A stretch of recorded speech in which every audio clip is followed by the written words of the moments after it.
علی علی حق ہے، علی حق ہے، علی حق ہے، علی علی جدھر حق ہے ادھر مولا، جدھر حق ہے ادھر مولا، جدھر مولا ادھر حق ہے۔ حضرت یوسف بھی اسی طرح ایک نبی ہیں، اور ان کے واقعے کو اللہ نے احسن القصص کہہ کر یاد کیا ہے۔ واقعات میں سب سے احسن اور سب سے زیادہ مفید واقعہ حضرت یوسف کا واقعہ۔ اس سورہ کا دوسرا نام ہے سورہ زہد۔ یہ گناہوں سے بچنے کے لیے ایک بہترین رہنما سورہ ہے۔ کیسے انسان گناہوں سے بچ سکتا ہے؟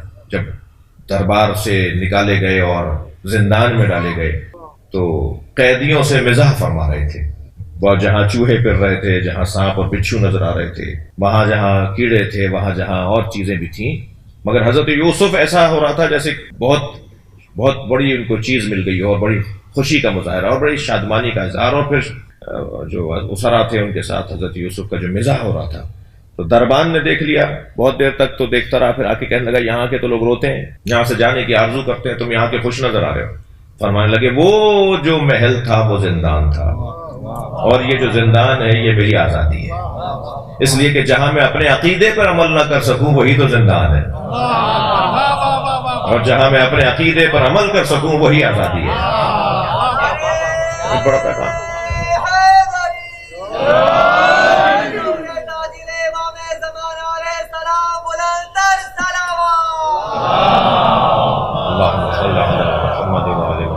گناہوں سے بچنے کے لیے سورہ زہد اس کو اس لیے کہا جا رہا ہے کہ گناہوں سے بچنے کا طریقہ اس کے اندر ہے۔ اب وہ 7 دروازوں میں حضرت یوسف کو لے جایا گیا، باہر سے تالے ڈال دیے گئے، آخری کمرے کے اندر زلیخا موجود ہیں، یہ سارے واقعات آگے کی آیات میں آنے ہیں۔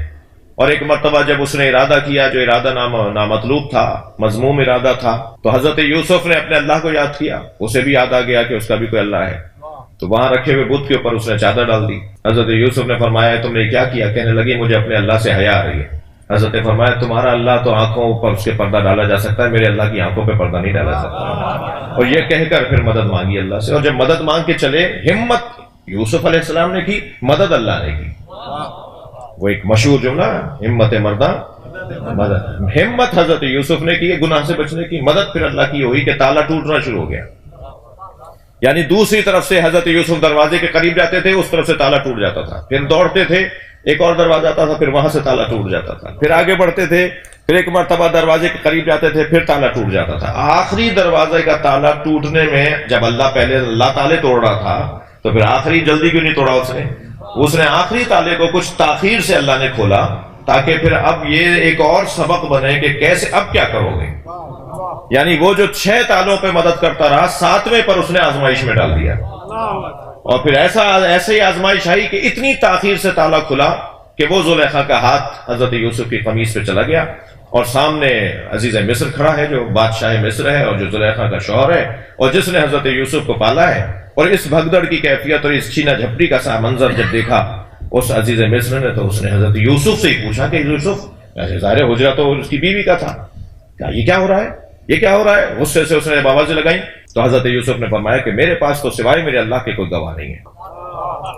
میرے پاس اب زہد والوں کے لیے پیغام کہ زاہد کیسے اپنے اللہ سے توکل کرتا ہے، کہ میرے پاس تو سوائے میرے اللہ کے کوئی مدد نہیں ہے، اس کے علاوہ کوئی گواہ نہیں ہے جو میری مدد کرے۔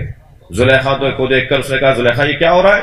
کہنا یہ میرے کمرے میں حملہ کرنے آیا تھا، میرے حجرے میں داخل ہوا تھا، یعنی بات ہی پلٹ دی۔ اب جب اللہ پر کوئی توکل کر کے اپنے آپ کو پاک دامن رکھنا چاہتا ہے تو پھر اللہ کی غیب سے مدد کیا ہوتی ہے؟ جب وہاں شور شرابہ مچا، لوگ نکل کے باہر آئے، کنیزیں جمع ہو گئی، غلام جمع ہو گئے، تو برابر سے برابر والے حجرے میں خود زلیخا کی بہن اس سے ملنے آئی ہوئی تھی کسی اور گاؤں دیہات سے، وہ اپنے بچے کو، دودھ پیتے بچے کو ایسے ہی بھاگتی ہوئی گود میں ایسے اٹھا کے بھاگی کہ باہر نکلوں، یہ ماجرا کیا ہے؟ تو وہ بچہ جو ابھی دودھ پی رہا تھا، جس نے اب تک اپنے ابا کو بھی ابا نہیں کہا تھا، جس نے اپنی اماں کو بھی ابھی اماں نہیں کہا تھا، وہ بولا اِنَّا قَمِيصَهُ قَدْ مِنْ قُبُلٍ فَصَدَقَتْ، اگر قمیص آگے سے پھٹی ہوئی ہے تو یہ سچ کہہ رہی ہے، ورنہ یہ جھوٹ بول رہی ہے۔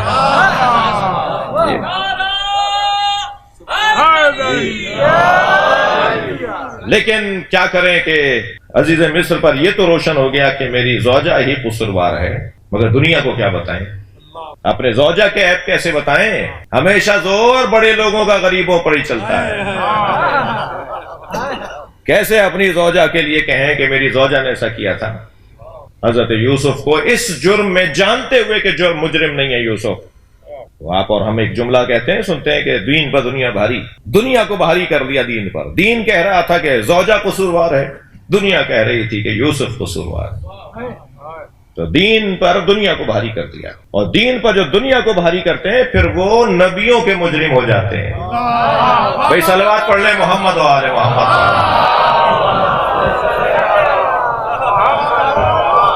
پھر یہ خطرناک مرحلہ بنے گا، اور 1-2 سال نہیں، تقریباً 10 سال حضرت یوسف کو زندان میں ڈالا گیا۔ 1-2 سال، 1-2 مہینے نہیں، اتنی مدت تک حضرت یوسف وہاں رہے۔ اور پھر حضرت یوسف کو جب نکالا گیا تو حضرت یوسف نے کہا مجھے اب آزادی نہیں چاہیے، پہلے میرا فیصلہ ہونا چاہیے، پہلے بتاؤ تو صحیح کہ یہ میرے ساتھ ہوا کیا تھا۔ اور وہ ایک عجیب اور حسین واقعہ ہے۔ تو حضرت یوسف کے نام کے سورے کا ایک نام ہے سورہ زہد۔ زاہدوں کو کیسے ایک نام اس سورے کا سورہ المعرفت، سورۃ المعرفت اس سورے کا نام ہے۔ عرفاء کے لیے اس میں راز پوشیدہ ہے۔ عرفاء اس سورے کو کثرت کے ساتھ پڑھتے ہیں تاکہ اپنی عرفانیات میں اضافہ کریں۔ سورۃ الراحہ، راحت والا سورہ۔ غمزدہ افراد اس کو جب پڑھتے ہیں تو انہیں سکون ملتا ہے۔ خاص طور پر معصوم کا فرمان ہے جب رشتہ دار تمہیں تنگ کرنے لگیں تو سورہ یوسف پڑھ لیا کرو۔ جب اپنے تمہیں تنگ کرنے لگیں، جب تمہارے قریبی تمہیں تنگ کرنے لگیں، جب تمہیں اپنے عزیز و اقارب پریشان کرنے لگیں تو سورہ یوسف پڑھو۔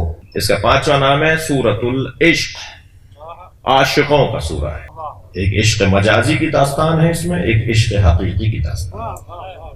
اس میں عاشقوں کی داستان ہے، کیسے عشق مجازی کا شکار ہوتا ہے اور کیسے عشق حقیقی کا عاشق شکار ہوتا ہے۔ یہاں عاشقوں کا ذکر ہے۔ اس سورے کے اندر 3 موضوعات، محوری موضوعات ہیں۔ سب سے پہلا محوری موضوع اس کے اندر ولایت خدا بھی ہے، یہ سورہ بتاتا ہے۔ صلوات پڑھنے ذرا محمد و آل محمد۔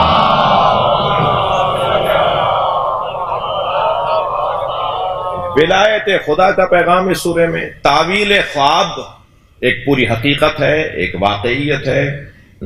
سوتے میں جو نظر آتا ہے اس کی کوئی حیثیت ہے۔ یہ جو رویا ہے، جو خواب ہے، اس کی پھر قسمیں بیان ہوں گی جب میں آگے آؤں گا، جب خواب کی بات آئی۔ خواب کی کتنی قسمیں ہیں، کون سا خواب سچا خواب ہے اور کون سا خواب جھوٹا خواب ہو سکتا ہے، خواب کی قسمیں۔ تو یہ تعویل خواب اور خواب میں پیغامات پائے جاتے ہیں، کیونکہ اس میں جو حضرت یوسف نے بیان فرمایا اس قال، اللہ کہہ رہا ہے اس قال یوسف لابیہ یا ابت انی رأیت 11 کوکبا والشمس والقمر رأیتهم لی ساجدین۔ بابا میں نے خواب دیکھا ہے کہ 11 ستارے، 11 ستارے مجھے سجدہ کر رہے ہیں اور شمس و قمر بھی مجھے سجدہ کر رہے ہیں، میں یہ دیکھ رہا ہوں۔ اس خواب کی تعبیر کیا ہے، جس پہ حضرت یعقوب نے پھر فرمایا کہ بیٹا یہ خواب کسی کو بتانا نہیں۔ پھر وہ جب ہم اس مرحلے پر آئیں گے تو خواب کے کچھ احکامات ہیں، ہر ایک کو خواب بتایا نہیں جاتا، اور اہل ہی کو ڈھونڈنا ہوتا ہے کہ خواب کی تعبیر وہ کیسے بتائے گا۔ جب ہم وہاں پہنچیں گے تو پھر یہ بات کریں گے۔ تو دوسرا اس سورہ کا جو محوری عنوان ہے وہ ہے تعبیر خواب۔ تیسرا عنوان اس کا درس عفت، اس میں عفت و پاک دامنی کے حوالے سے گفتگو ہے، اللہ نے پیغام نازل کیے ہیں۔ اور چوتھا عنوان اس کا ہے مہارت اور ذمہ داری، اہلیت قابلیت اور اس قابلیت کی ادائیگی۔ جی بہت سے لوگوں میں اہلیت ہوتی ہے مگر اس کو ادا کرنے کے وہ لائق نہیں ہوتے۔ جی یہ ڈاکٹر ہے مگر سست ہے، یہ عالم ہے مگر جواب دینے، جانتا بہت کچھ ہے مگر جواب دیتے ہوئے اس کے چہرے پہ بل آ جاتا ہے۔ تو یہ 2 علیحدہ باتیں ہیں۔